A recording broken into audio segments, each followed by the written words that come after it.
Siamo alla vigilia del nuovo anno, del 2025, quindi ultimi giorni del 2024, e non potevo che indossare per festeggiare in questo nuovo episodio con la mia t-shirt We Are All Gonna Die, un po' per esorcizzare chiaramente. Infatti in questa puntata vi svelerò il segreto per una vita veramente comoda, quindi seguimi, allaccia le cinture, ma soprattutto mettiti comodo e partiamo con questo episodio di Comfort Zone. Immagina un mondo dove la crescita personale non richiede salti nel vuoto, dove il vero progresso avviene all'interno della tua zona di comfort, dove vivere appieno non significa correre senza sosta sulla ruota del criceto delle aspettative altrui. Se anche tu sogni questa realtà, sei nel posto giusto. Ti do il benvenuto in Comfort Zone, il podcast del dottor Emilio Gerboni. Buon ascolto. Comfort Zone. Comfort Zone. Comfort Zone. Ciao, lo so, vita agiata, vita comoda, sembra la vita di un fannullone che non vuole fare niente, ma per questo vatti a rivedere la nostra prima e seconda puntata del podcast. Io non posso ripetere sempre tutte le stesse cose in tutte le puntate. Comunque, alla vigilia del nuovo anno, solitamente penso ti sarà capitato di sentire o almeno anche di pensare direttamente tu ai famosi buoni propositi, gli obiettivi, tutti che cercano di fare leva sul tuo timore che l'anno sia un'ennesima schifezza come quello precedente. Chiaramente schifezza in proporzione a quello che ti sei proposto, e solitamente c'è un bel divario perché ci proponiamo cose improponibili, e ce le proponiamo improponibili anche perché siamo stati forzati un po' a pensare in maniera grandiosa. Pensa in grande, ma su questo penso che ci farò un altro episodio assolutamente non grandioso, un pensiero misero sul pensiero grandioso. Comunque, entriamo un po' nel vivo di questo episodio, cercando di capire appunto di svelare questo segreto un po' di pulcinella, ma non così di pulcinella, ahimè, per avere una vita dove ci sentiamo sostanzialmente a nostro agio e sperimentiamo una sensazione di benessere e di vitalità. Chiaramente andrebbe rivalutato, come ti ho detto, questa condizione di agio che solitamente viene vista non molto entusiasmante, proprio perché in realtà tutti si lamentano di sperimentare sempre ansia, di essere tesi, di essere agitati, di essere angosciati, di essere terrorizzati, attacchi di panico, blim blum blam, insomma. Cosa c'è di meglio in questo caso invece di più auspicabile di sperimentare agio, di essere tranquilli, di essere calmi? Lo so che quando uno pensa a emozioni belle, pensa alla gioia, alla felicità, all'adrenalina, a sentirsi eccitato, galvanizzato, esaltato, quindi un po' esperienze di picco che vengono viste come qualcosa da ricercare, però diciamo che non mi trovano d'accordo. La mia è più una via della moderazione, chiaramente non è una mia opinione, perché in realtà è quello che ci dice l'organismo su come si sta bene, no? E quindi in realtà non appunto da perseguire, ciò che noi dobbiamo perseguire è più una direzione di agio, dove noi sostanzialmente diamo il meglio di noi. Questo è importante, cioè noi quando ci sentiamo a nostro agio diamo il meglio di noi stessi, siamo più naturalmente performativi, quindi senza entrare in una dimensione di performance vera e propria. Quando siamo a nostro agio diamo il meglio di noi stessi in maniera più naturale e spontanea.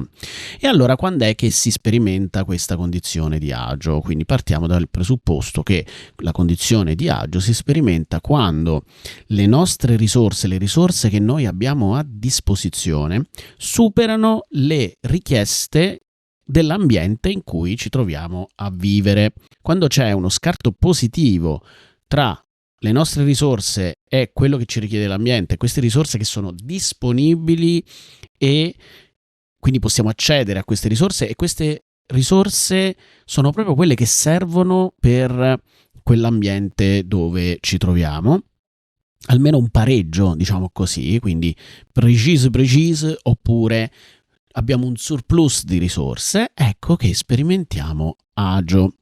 Quindi questa è la condizione da ricercare, cioè che noi abbiamo più risorse di quanto l'ambiente richieda. E questo concetto, per quanto semplice, è un'ottima guida per un ragionamento. Ora lo so che tu potresti dire: ma che vuol dire risorse? Ma che vuol dire richieste dell'ambiente? E ora ti farò qualche esempio e cercheremo di capire anche questo, no? Ora c'è però intanto un problema, perché uno potrebbe avere quest'idea di ok, allora io raggiungo le risorse che l'ambiente mi richiede e poi sono a posto.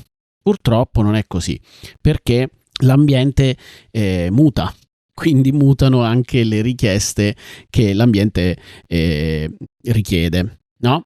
E quindi il problema è che non è che una persona è in comfort in maniera stabile, perché la copertina insomma si tira e quindi noi dobbiamo essere lì che anticipiamo la questione, no? Cioè anticipiamo il cambiamento, ecco, anticipiamo il cambiamento. Quindi intanto questo ci fa capire anche che la comfort zone è dinamica, cioè non è una roba statica che tu dici sono in comfort zone e non mi muovo. Sarebbe impossibile, perché in realtà, dato che l'ambiente muta, tu se rimani fermo, quello che succede è che sarai sempre più a disagio e quello che magari era comodo non lo è più. Ti faccio un esempio: siccome il sole ruota, se tu eri bello al sole a prenderti un po' di sole, oppure se odi il sole eri all'ombra e ti stavi prendendo un po' di freschetto, cosa succede? Che quando ruota il sole a un certo punto non sarai più al sole o non sarai più all'ombra e quindi ti dovrai spostare, no?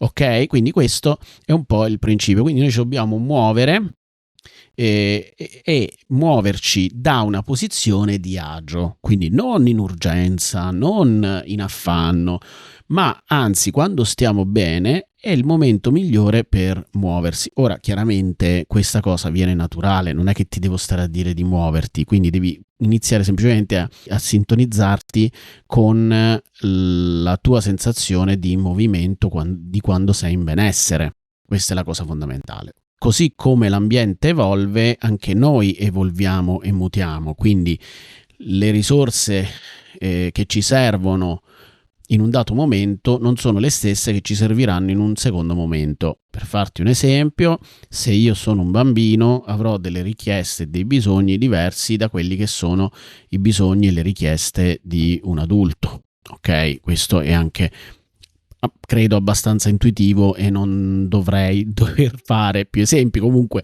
nel caso in cui avessi bisogno di chiarimenti scrivi nei commenti e in questo caso potremo un minimo darti delle risposte alle cose che sono poco chiare e vorresti approfondire.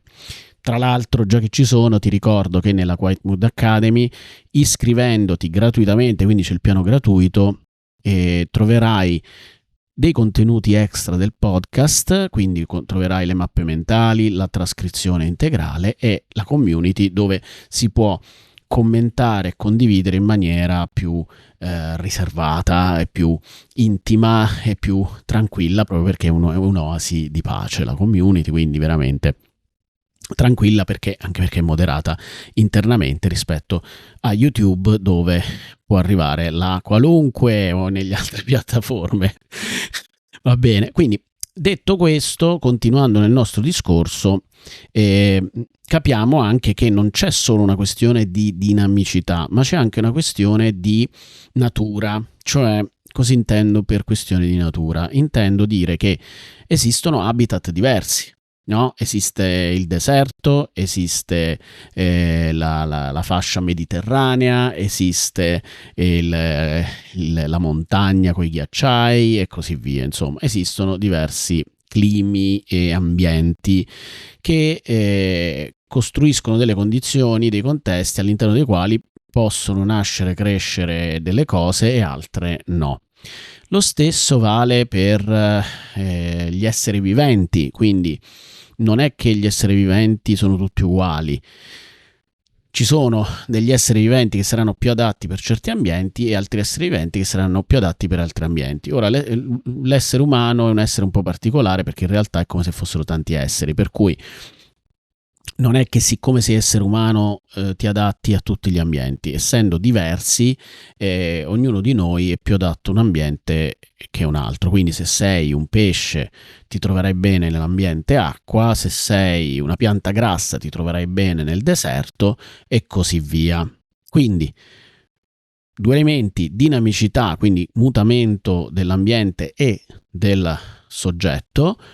Secondo, differenze tra habitat, quindi differenti habitat e differenti soggetti che hanno richieste diverse per la loro natura. E questo quindi ci fa capire che se le risorse di cui abbiamo bisogno per quell'ambiente variano, noi dobbiamo intuire, capire, avere un sistema per comprendere come muoverci per acquisire queste risorse che l'ambiente ci richiede. Ovviamente una delle problematiche di questa società, puntata che ho detto che farò, quella sulla società, diciamo, una cosa che rende complessa questa società è quella che non ci permette mai di adattarci proprio perché c'è un cambiamento troppo rapido, e questo ci fa dire dove sta comfort zone? Non lo so.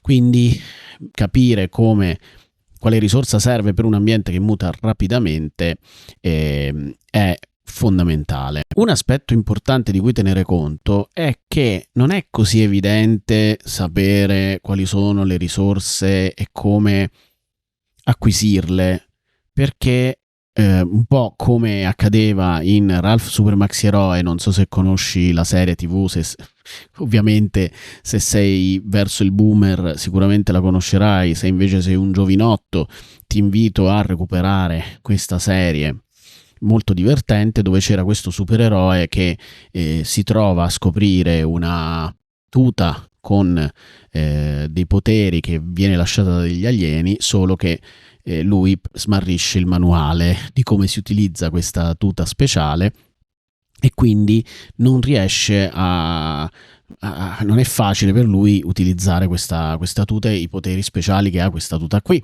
Quindi goffamente ogni tanto gli esce fuori un superpotere, ma molte volte fallisce. Per esempio non riesce sempre a volare, vola tutto sbilenco, però alla fine tra un barcollamento e l'altro, tra un'azione goffa e l'altra, riesce poi a sventare tutte le situazioni in cui si va a imbattere. Ecco, in questo caso diciamo che molte volte lo scopriamo anche un po' per tentativi ed errori cosa ci serve in quanto esseri umani, e mano a mano che lo si scopre poi si cerca di acquisire questa conoscenza e di renderla condivisa. Il problema è che, come abbiamo visto, con il mutamento anche stesso delle persone, della cultura soprattutto, questa stabilità, questo manuale cambia costantemente. Ma grazie al nostro segreto riusciremo a superare anche questo ostacolo. Ma qual è quindi questo segreto per una vita in comfort? Il segreto per una vita in comfort sono le life skills. Cosa sono le life skills? Le life skills sono le abilità che ti permettono di adattarti all'ambiente, quindi life, vita, skills, abilità, quindi sono le abilità che ci servono nella vita. Il saper stare al mondo, ok? Quindi il saper stare al mondo si basa proprio sull'avere a disposizione, sull'essere dotato di queste abilità, le life skills. E non a caso, guarda un po', casualmente tutta la membership che ho costruito serve proprio ad acquisire queste life skills per sviluppare appunto il proprio stile di vita comodo. E queste life skills solitamente vengono definite, si dividono, diciamo così, in soft skills e hard skills. Ora, a me questa terminologia non piace, infatti preferisco nettamente semplicemente life skills, però soft skills è diciamo, l'attribuzione di quelle abilità che sono le cosiddette abilità trasversali, cioè quelle che non fanno riferimento a una specializzazione di una particolare materia, ma sono quelle che ogni essere umano dovrebbe possedere. Le hard skills invece sono proprio quelle specifiche, le specializzazioni, gli aspetti proprio ultra tecnici di un'attività. Quindi in questo caso, se io sono un programmatore, i linguaggi di programmazione saranno delle hard skills, perché io dovrò saper programmare. Viceversa, una soft skills sarebbe quella di saper comunicare, perché la comunicazione è trasversale, cioè non è che puoi fare il programmatore e non comunicare con gli altri, anche se poi nello stereotipo del nerd ci sta che ci sia un po' di carenza nella capacità di comunicare con gli altri. Spesso si è un po' isolati nel proprio mondo, e infatti poi si sperimentano delle difficoltà. Quindi soft skills non mi piace semplicemente perché è un termine un po' squalificante. Sembra quasi che le abilità trasversali, che poi guarda caso appartengono proprio al mondo psicologico e sono quelle che si dovrebbero imparare attraverso percorsi psicologici, sono quelle chiamate soft. Soft è un po', sai, le accezioni soft, se vai a vedere, non sono mai proprio fantastiche, no? C'è il soft porn, che sarebbe il porno leggero, oppure le droghe leggere, no? Quindi c'è tutto ciò che è soft, in qualche modo è l'acqua di rose, no? È una cosa che sì, vabbè, se c'è bene, ma se non c'è non è la vera cosa, no? Quindi cioè, io vado a cercare qualcosa che sia hard, no? Capito? Quindi in questo senso, quindi, tant'è che nella formazione scolastica si è sempre perseguito molto di più, data più importanza, data più rilevanza alle hard skills, come, che ne so, la grammatica, la matematica, quindi la materia, i contenuti e così via, no? Invece piuttosto che qualità come il relazionarsi con gli altri, che poi ha diverse declinazioni, quindi ci sono delle sottoabilità e così via. Quindi, detto questo, diciamo che le chiamiamo life skills e stiamo a posto. Cioè, life skills sarebbero le abilità che ti servono a te per vivere nel tuo mondo, perché se tu vivi in un mondo, fai parte della mafia, le abilità di cui avrai bisogno saranno diverse da quelle che delle persone che vivono a Bridgerton, no? Cioè, non so se hai visto la serie Bridgerton. In Bridgerton, se fai parte dell'alta aristocrazia, quindi non solo nel mondo di Bridgerton, ma proprio fai parte, sei un aristocratico, dovrai avere delle abilità particolari e saper fare delle cose, il bon ton, magari le donne devono saper usare, suonare uno strumento, cose di questo tipo, essere eleganti, ballare, perché nelle feste, no, si vedono che tutti quanti ballano e sanno fare queste coreografie coordinatissime, manco si fossero messi tutti insieme a esercitarsi contemporaneamente come i corsi di salsa. No, quindi è chiaro che differisce, no, ciò che ti occorre per integrarti nei diversi ambienti. Quindi se tu dovessi andare indietro nel tempo, diciamo che non è che siccome sei evoluto, avanzato di questa epoca ti adatti meglio a prima, probabilmente no. Cioè, infatti spesso nei film dove c'è il viaggio nel tempo si vede che le persone ti guardano strano anche perché non te sai vestire, no? per l'epoca, quindi hai dei vestiti démodé e non sono adeguati per l'ambiente dove ti trovi. Comunque, per semplificare questo discorso delle life skills, quello che io ho individuato come essere le 4 aree trasversali su cui porre attenzione e che determinano poi che tu ti possa adattare a qualsiasi ambiente, sono, potremmo dire, delle meta abilità, che ti permettono appunto poi di andare più nello specifico degli ambienti dove ti trovi.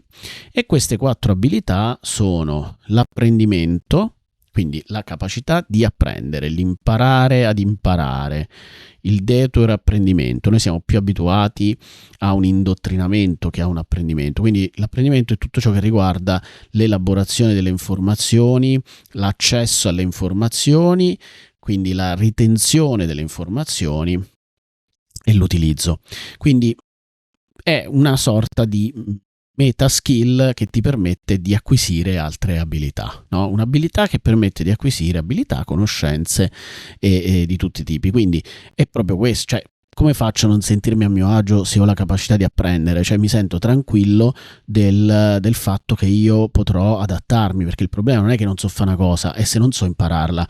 Per esempio, una risposta che mi è sempre piaciuta molto in un film, Alla ricerca della felicità, no? Con Will Smith, e quando lui va al colloquio di lavoro, tutto trasandato perché era rimasto bloccato mentre stava dipingendo, no? Facendo dei lavori in casa, no? E quindi era sporco di vernice e così via. Arriva un po' in ritardo, arriva trafelato, rischiava di non essere preso anche solo per questo, però gli chiedono perché ti dovremmo prendere, mi pare, come domanda, e lui risponde: perché io sono una persona che se non sa una cosa, stai sicuro che vado a trovare la soluzione, la risposta, la imparo e la faccio, no? Quindi, come dire, ha detto: io sono uno che risolve perché impara le cose, quindi magari non la so quella cosa, non so tutto, perché sarebbe assurdo sapere tutto, no? Nessuno sa tutto e oggi sapere poi informazioni non ha manco senso,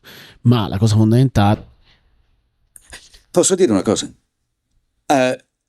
Sono il tipo di persona che se mi fate una domanda e non so qual è la risposta, vi dico chiaro e tondo che non la so. Ma potete scommettere che so come trovarla una risposta e che la troverò la risposta. Mi seguite? La seconda area fondamentale per essere a proprio agio e quindi life skills essenziale è quella che io chiamo forza interiore o leadership, che ho accorpato. Cioè, quindi se noi non sappiamo prenderci cura di noi stessi emotivamente, quindi di conoscere che animale siamo, come siamo fatti, di sintonizzarci con noi, di centrarci, di andare nella direzione della nostra vocazione, di rimanere saldi e non farci sballottare dalle pressioni che sono di altro tipo. Magari su questo ci farò un'altra puntata. Quindi siamo, come dire, immuni alle pressioni esterne e quindi rimaniamo centrati.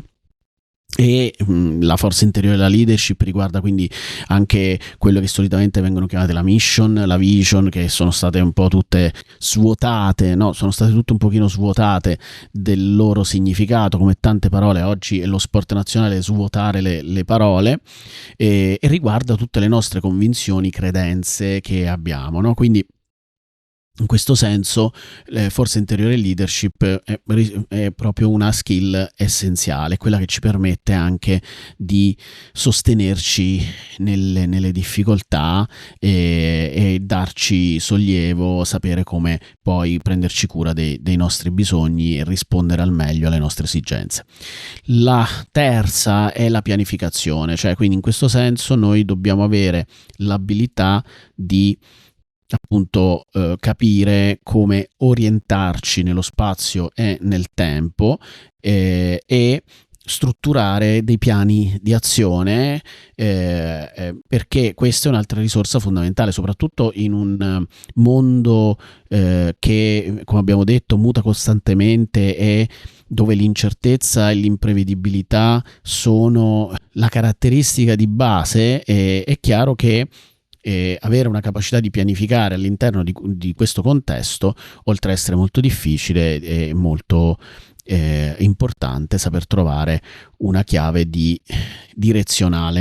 Infine, ma non per ultime, abbiamo le relazioni. Quindi l'ultimo ambito su cui che io direi quasi quasi che è il più importante, è l'ambito delle relazioni, quindi con gli altri esseri umani, ma anche con gli esseri non umani, insomma, anche con gli alieni, diciamo, se arriveranno. Dobbiamo saperci relazionare, dovremo imparare a relazionarci anche con gli alieni, no? E quindi che riguarda le connessioni, tant'è che infatti si dice che la vera ricchezza è proprio nelle relazioni, nella propria rete, nelle connessioni. Quindi imparare a relazionarci in un modo corretto e sano con gli altri è fondamentale, no? Perché è quello che poi la nostra interazione va a creare poi quello che si chiama, no? Il clima culturale, no? Quindi il clima culturale dove viviamo. E noi contribuiamo a costruire un clima culturale. Chiaramente questo poi è anche legato molto a chi è ai vertici, però ognuno di noi dà il suo contributo e può smontare, e quindi magari con queste abilità tu puoi salire ai vertici e creare un mondo migliore. Quindi io mi auspico anche questo, che tu possa dare un contributo per creare un mondo migliore, avendo una posizione autorevole dalla quale poter fare il bene della comunità. Quindi è anche a questo che servirebbe migliorare se stessi, diciamo, non solo per stare bene per i fatti propri. Quindi queste 4 aree, se vengono padroneggiate, garantiscono un benessere in qualsiasi condizione, contesto una persona si trovi. È chiaro che poi ci sono tantissimi aspetti sottostanti a questi 4 livelli che abbiamo descritto, ma è un ottimo primo orientamento che va appunto a permetterti di organizzarti e di orientarti nella tua vita già con questo input. Ultima cosa che volevo condividere con te in questo episodio è che molte volte noi tendiamo a sfuggire dalla sensazione di disagio, di ansia. Infatti molto spesso le persone vogliono eliminare l'ansia, vogliono eliminare il disagio, vogliono eliminare il disturbo, ma questo atteggiamento qui non è corretto, perché in realtà il disagio ti sta indicando, è una spia che ti indica la carenza di skills. Quindi andare ad acquisire le abilità è la soluzione. È un po' come se tu volessi eliminare la spia della benzina dall'auto perché ti dà fastidio l'arancione della spia, non vuoi vedere la lucina e non fai benzina. Cosa succede? La macchina si bloccherà a un certo punto. Certo, magari hai dato un pugno sul cruscotto, la spia si è spenta, però in questo caso non è che ti stava suggerendo, ti stava dicendo uè, guarda che devi fare benzina. Ok, in questo caso noi sappiamo che la richiesta è quella di benzina, di carburante, e in questo caso dobbiamo saper fare benzina, quindi dobbiamo saper andare alla pompa di benzina, fare tutta la procedura che serve per riempire la macchina, aprire, no, il serbatoio e così via. Che sembra una cosa piccola, però anche queste piccole cosette sono fondamentali per saper stare al mondo, no? E so che in realtà oggi probabilmente molte abilità anche pratiche, manuali, che servono per gestirsi nel quotidiano tendono a essere più scarse in alcune fasce d'età. Comunque, ragazzi, io spero che abbiate colto qual è il segreto della comodità. Vi aspetto per i prossimi episodi, vi auguro un fantastico 2025, magari insieme, appunto, spero di accompagnarvi in questo 2025 con il mio podcast, e vi invito, come vi ho detto, a iscrivervi al piano gratuito della Quiet Mood Academy, dove troverete i contenuti extra e magari possiamo scambiare delle riflessioni insieme. Un saluto. Stay cushy not pushy, e al prossimo episodio di Comfort Zone. Avete ascoltato Comfort Zone, il podcast del dottor Emilio Gerboni. Per accedere ai contenuti extra del podcast, registrati gratuitamente sul portale della Scuola di Evoluzione Comoda di Quiet Mood all'indirizzo www.quietmood.academy. Se vuoi iscriverci, puoi farlo all'indirizzo email info@quietmood.it. Ti aspettiamo al prossimo episodio. Stay cushy, not pushy.